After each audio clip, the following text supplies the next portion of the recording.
সবাইকে আজকে এই প্রোগ্রামে আসার জন্য ধন্যবাদ জানাচ্ছি।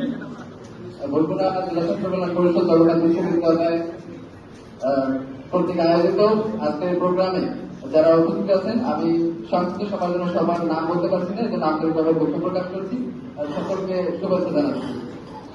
প্রিয় উপস্থিতি, আপনারা জানেন যে বরগুনা জেলা ছাত্র কল্যাণ পরিষদ প্রত্যেকটা জেলায় একটি ছাত্র কল্যাণ পরিষদ রয়েছে। তো বিষয় হচ্ছে এই ছাত্র কল্যাণের কাজ কি, কিভাবে মানুষের পাশে দাঁড়ানো যায়, সহযোগিতা করা যায়, এটা হচ্ছে মূল একটা বিষয়। আমি যখন প্রথম ঢাকায় আসি আসলে কাউকে এভাবে চিনতাম না।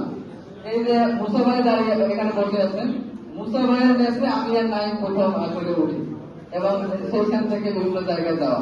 তো ওটা কিন্তু এই বন্ডিংটা না থাকলে হতো না। তো সেই জায়গা থেকে আমি বলবো যে সবাই সবার সাথে কানেক্টিভিটিটা বজায় রাখবেন।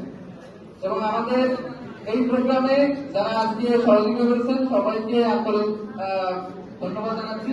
দুজনের কথা না বললেই নয়, আমাদের শ্রদ্ধাভাজন বড় আপু HCML কোটি বক্তব্য আছেন সিনিয়র জুডিশিয়াল ম্যাজিস্ট্রেট জনাব শামা হাসান হক, তিনি যথেষ্ট সহযোগিতা করেছেন এবং আমাদের প্রিয় অভিভাবক জনাব আসিফুজ্জামান আসলাম ভাই সহ যারা আমাদের এই প্রোগ্রামকে সুন্দর সাফল্যমণ্ডিত করতে সাহায্য করছেন, সবাইকে ধন্যবাদ জানাচ্ছি। এবং আমরা এখানে কেন আসবো, এখানে আমাদের অনেক বড় ভাইরা আছে। আসলে আমি ঠিক জানতামই না, আজ গত পরশু দিন একজনের সাথে পরিচিত হলো।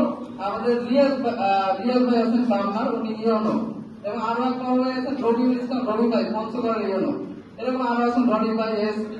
আসলে নামগুলো শুনলেই ভালো লাগে। আমাদের এই যে ফজলুল স্যার, মুসা ভাই ছোট ক্যাডার আছেন, অনেক ভাই বোটানির আছেন, ক্যাডার আছেন শরীফ ভাই। তো আমরা এবং সংক্ষিপ্ত সময় আমরা দীর্ঘদিন দায়িত্ব ছিলাম। আসলে মানুষ ভুল ত্রুটি করতে নয়, আমি আসলে বলবো যে দায়িত্ব পালন করতে ব্যর্থ হয়েছি।